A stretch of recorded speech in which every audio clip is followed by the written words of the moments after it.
الحمد لله الذي أنزل على عبده الكتاب ولم يجعل له عوجا قيما لينذر بأسا شديدا من لدنه ويبشر المؤمنين الذين يعملون الصالحات أن لهم أجرا حسنا ماكثين فيه أبدا وينذر الذين قالوا اتخذ الله ولدا ما لهم به من علم ولا لآبائهم كبرت كلمة تخرج من أفواههم إن يقولون إلا كذبا فلعلك باخع نفسك على آثارهم إن لم يؤمنوا بهذا الحديث أسفا إنا جعلنا ما على الأرض زينة لها لنبلوهم أيهم أحسن عملا وإنا لجاعلون ما عليها صعيدا جرزا أم حسبت أن أصحاب الكهف والرقيم كانوا من آياتنا عجبا إذ أوى الفتية إلى الكهف فقالوا ربنا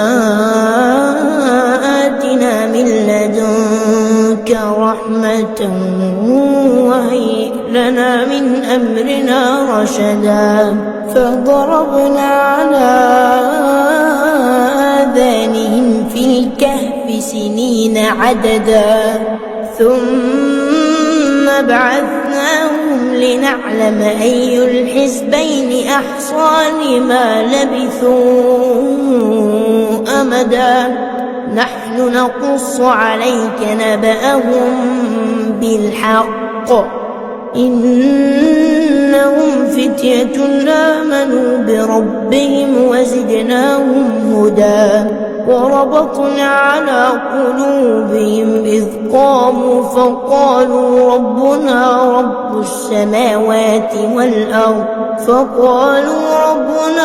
رب السماوات والأرض لن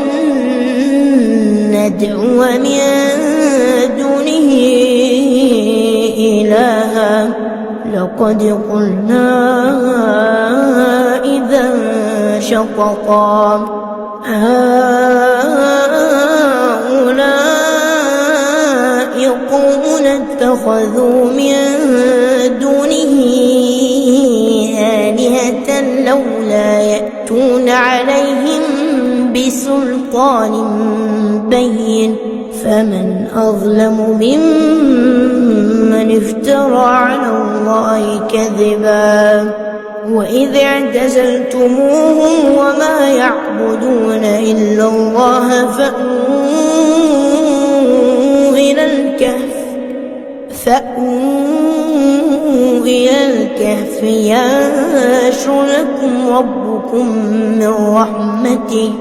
ينشر لكم ربكم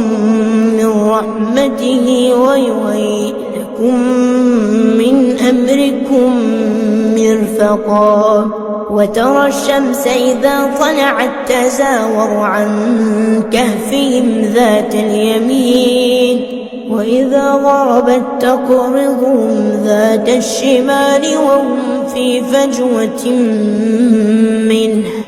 ذلك من آيات الله من يهد الله فهو المهتد ومن يضلل فلا تجد له وليا مرشدا وتحسبهم أيقاظا وهم رقود ونقلبهم ذات اليمين وذات الشمال وكلبهم باسط ذراعيه بالوصيد لو اطلعت عليهم لوليت منهم فرارا ولملئت منهم رعبا وكذلك بعثناهم ليتساءلوا بينهم قال قائل منهم كم لبثتم قالوا لبثنا يوما أو بعض يوم قالوا ربكم أعلم بما لبثتم فابعثوا أحدكم بورقكم هذه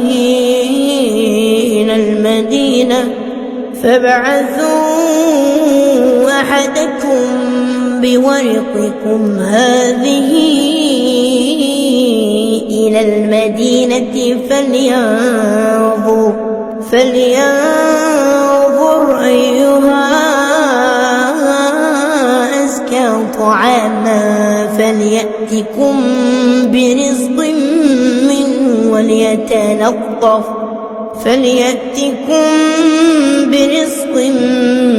منه وليتلطف ولا يشعرن بكم أحدا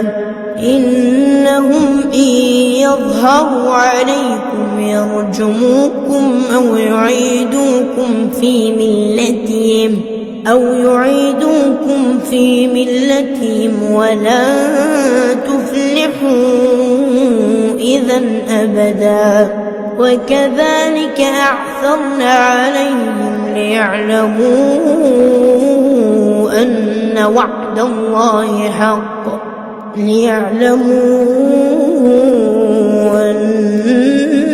وعد الله حق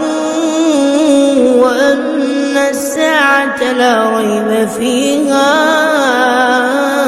إذ يتنازعون بينهم أمرهم فقالوا ابنوا عليهم بنيانا ربهم أعلم بهم قال الذين غلبوا على أمرهم لنتخذن عليهم مسجدا سيقولون ثلاثة رابعهم كلبهم ويقولون خمسة سادسهم كلبهم رجما بالغيب ويقولون سبعة وثامنهم كلبهم قل ربي أعلم بعدتهم ما يعلمهم إلا قليل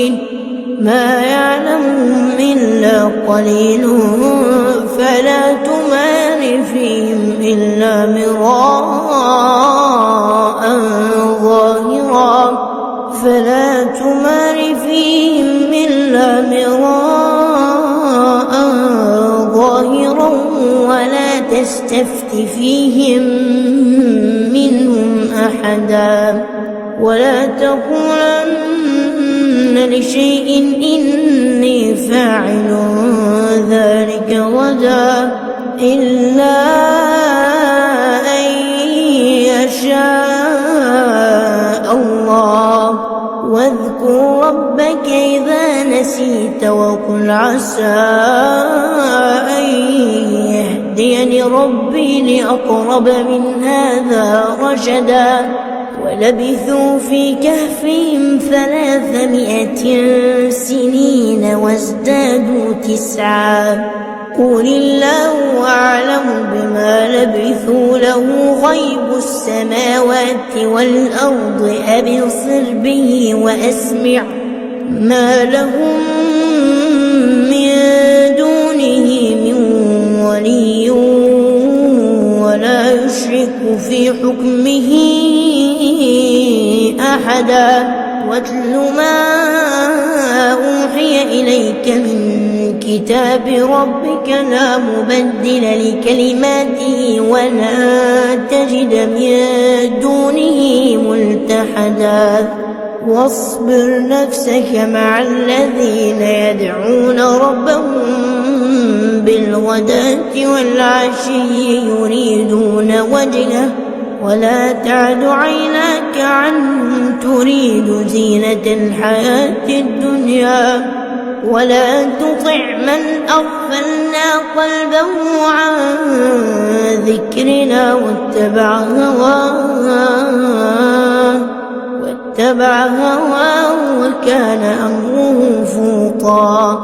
وقل الحق من ربكم فمن شاء فليؤمن ومن شاء فليكفر إنا أعتدنا للظالمين نارا أحاط بهم سرادقها وإن يستغيثوا يغاثوا بماء كالمهل يشوي الوجوه بئس الشراب وساءت مرتفقا إن الذين آمنوا وعملوا الصالحات إنا لا نضيع أجر من أحسن عملا أولئك لهم جنات عدن تجري من تحتهم الأنهار يحلون فيها من أساور من ذهب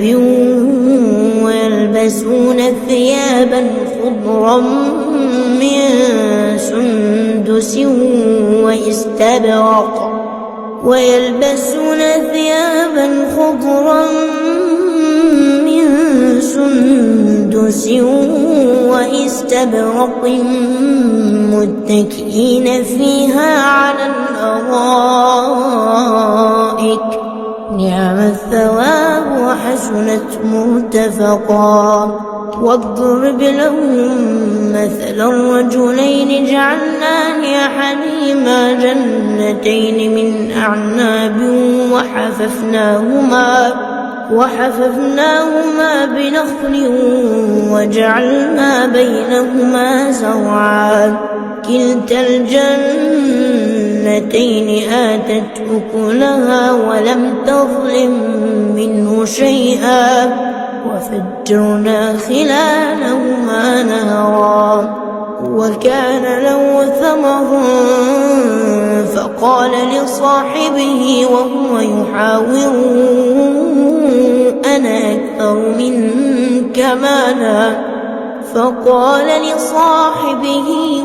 يحاوره أنا أكثر منك مالا وأعز نفرا ودخل جنته وهو ظالم لنفسه قال ما أظن أن تبيد هذه أبدا وما أظن الساعة قائمة ولئن رددت إلى ربي لأجدن خيرا منها منقلبا قال له صاحبه وهو يحاوره أكفرت بالذي خلقك من تراب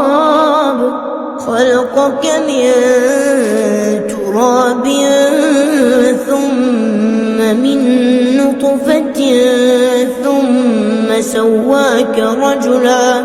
لكن الله ربي ولا أشرك بربي أحدا ولولا إذ دخلت جنتك قلت ما شاء الله لا قوة إلا بالله إن ترني أنا أقل منك مالا وولدا فعسى ربي أن يؤتيني خيرا من جنتك ويرسل عليها حسبانا من السماء فتصبح صعيدا زلقا أو يصبح ماؤها غورا فلن تستطيع له طلبا وأحيط بثمره فأصبح يقلب كفيه على ما أنفق فيها وهي خاوية على عروشها ويقول يا ليتني لم أشرك بربي أحدا ولم تكن له فئة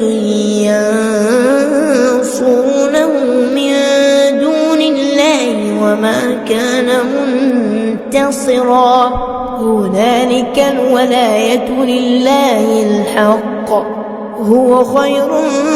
ثوابا وخير عقبا واضرب لهم مثل الحياة الدنيا كماء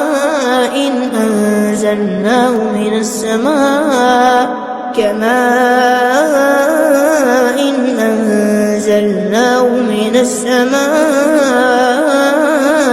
فاختلط به نبات الأرض فأصبح هشيما تذروه الرياح وكان الله على كل شيء مقتدرا المال والبنون زينة الحياة الدنيا والباقيات الصالحات خير عند ربك ثوابا وخير أملا ويوم نسير الجبال وترى الأرض بارزة وحشرناهم فلم نغادر منهم أحدا وعرضوا على ربك صفا لقد جئتمونا كما خلقناكم أول مرة بل زعمتم أن لن نجعل لكم موعدا ووضع الكتاب فترى المجرمين مشفقين مما فيه ويقولون يا ويلتنا ما لهذا الكتاب لا يغادر صغيرة ولا كبيرة إلا أحصاها ووجدوا ما عملوا حاضرا ولا يظلم ربك أحدا وإذ قلنا للملائكة اسجدوا لآدم فسجدوا إلا إبليس كان من الجن ففسق عن أمر ربه أفتتخذونه وذريته أولياء من دوني وهم لكم عدو بئس للظالمين بدلا ما أشهدتهم خلق السماوات والأرض ولا خلق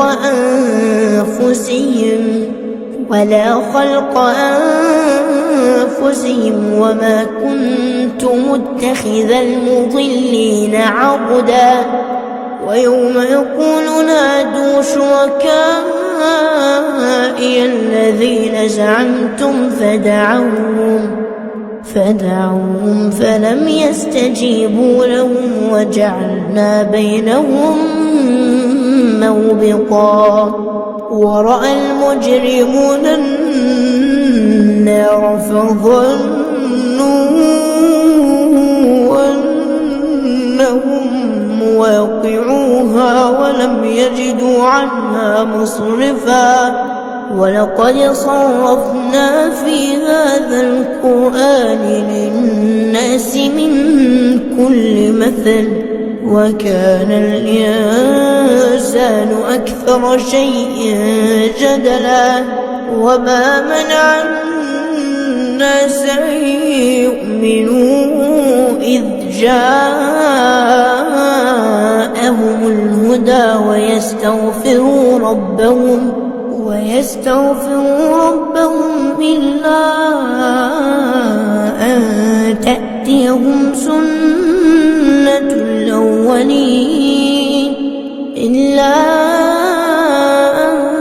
تأتيهم سنة الأولين أو يأتيهم العذاب قبلا وما نرسل المرسلين إلا مبشرين ومنذرين ويجادل الذين كفروا بالباطل ليدحضوا به الحق واتخذوا آياتي وما أنذروا هزوا ومن أظلم ممن ذكر بآيات ربه فأعرض عنها ونسي ما قدمت يداه إنا جعلنا على قلوبهم أكنة أن يفقهوه وفي آذانهم وقرا وإن تدعوهم إلى الهدى فلن يهتدوا إذا أبدا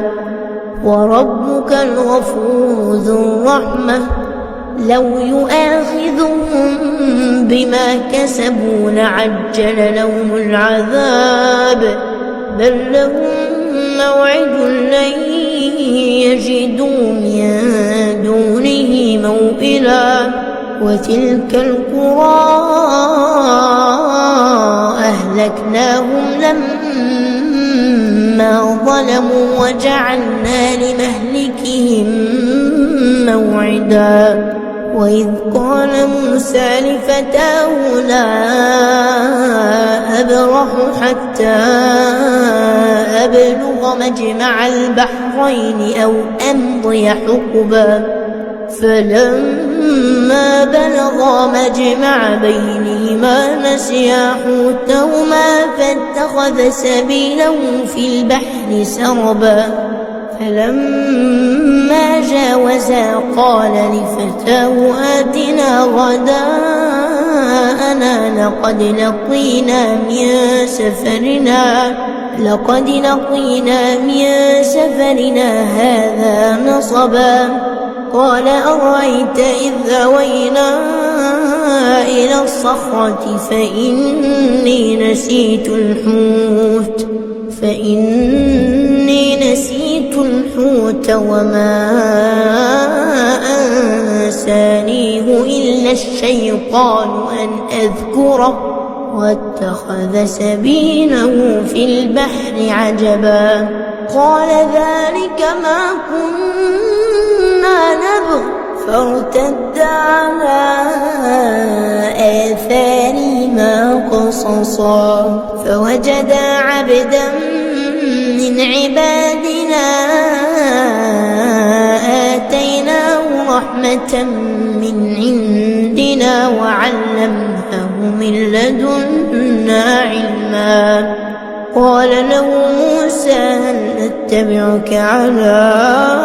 أن تعلمني مما علمت رشدا قال إنك لن تستطيع معي صبرا وكيف تصبر على ما لم تحط به خبرا قال ستجدني إن شاء الله صابرا ولا أعصي لك أمرا قال فإن اتبعتني فلا تسألني عن شيء حتى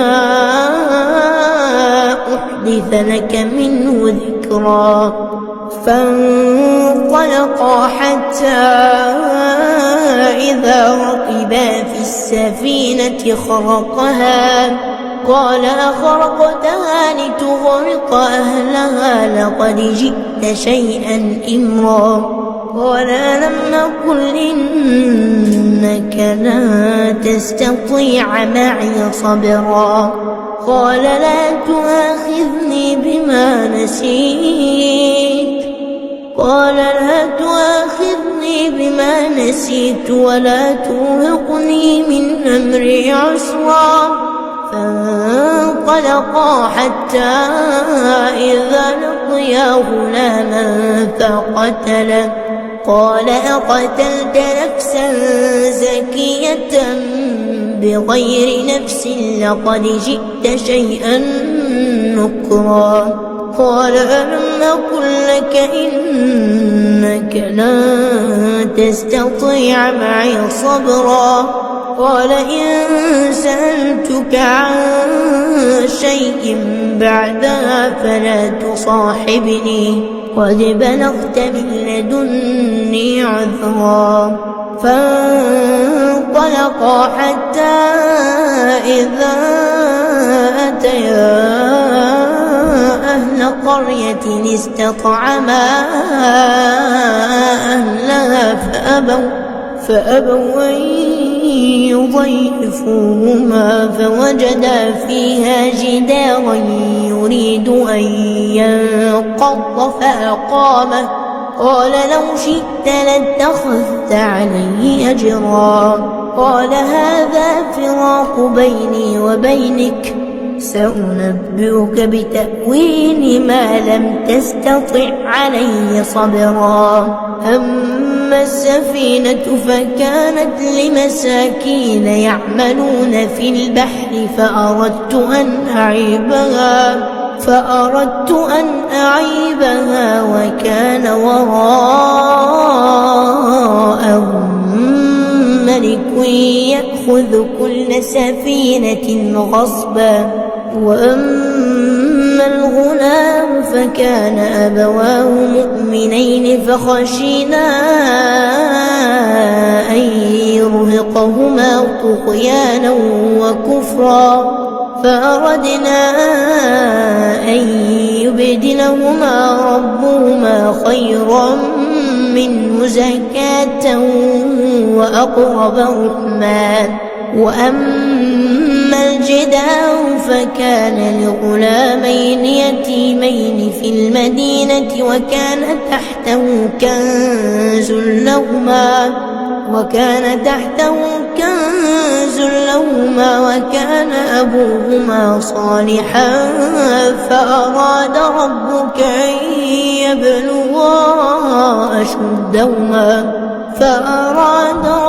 أن يبلغا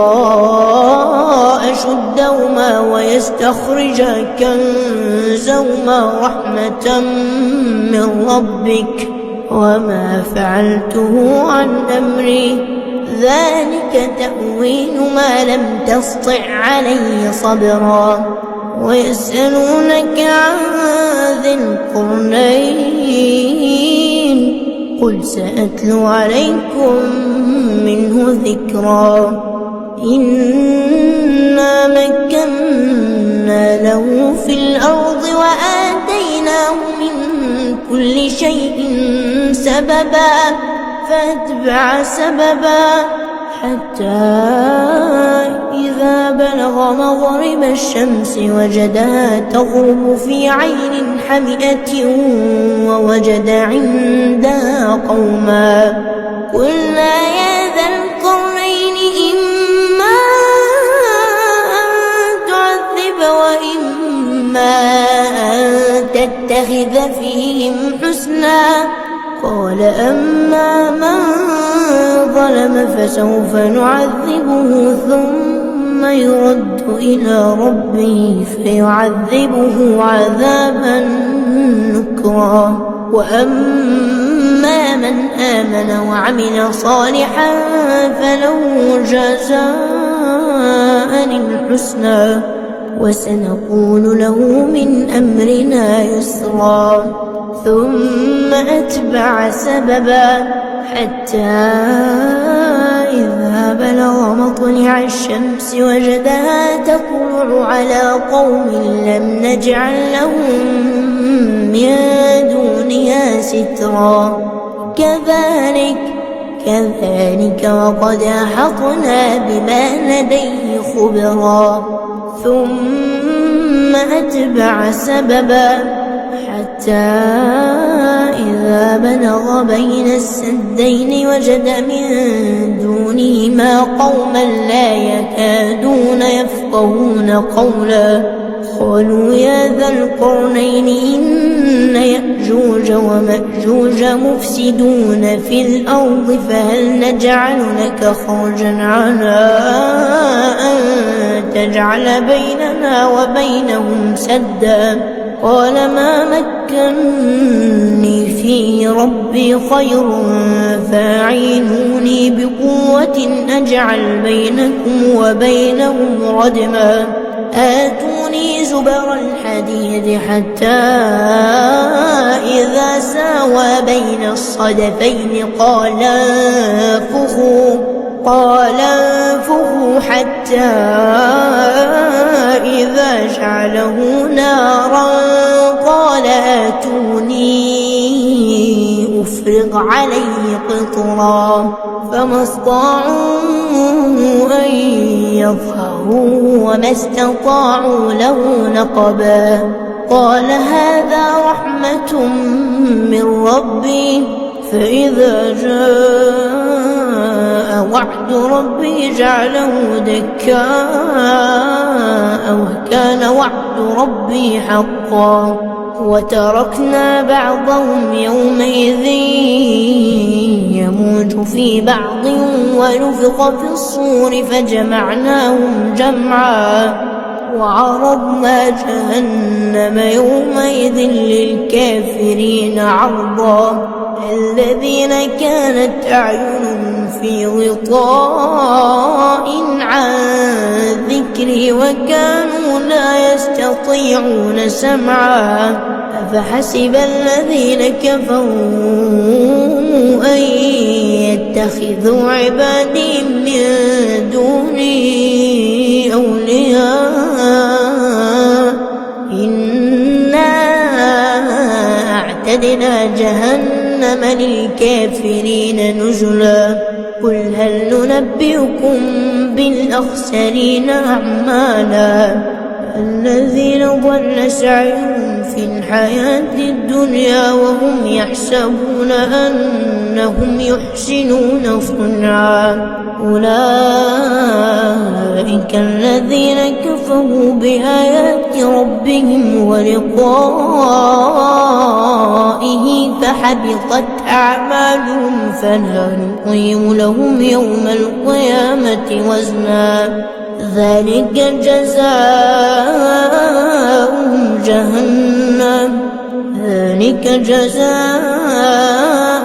جهنم بما كفروا واتخذوا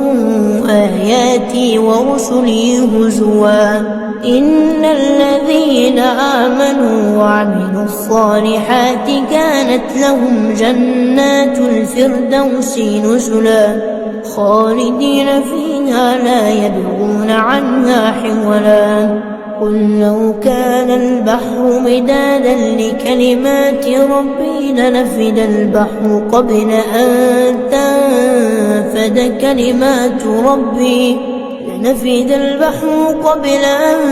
تنفد كلمات ربي ولو جئنا بمثله مددا قل إنما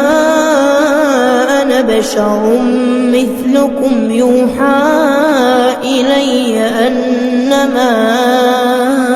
إلهكم إله واحد فمن كان يرجو لقاء ربه فليعمل عملا صالحا ولا يشرك بعبادة ربه أحدا.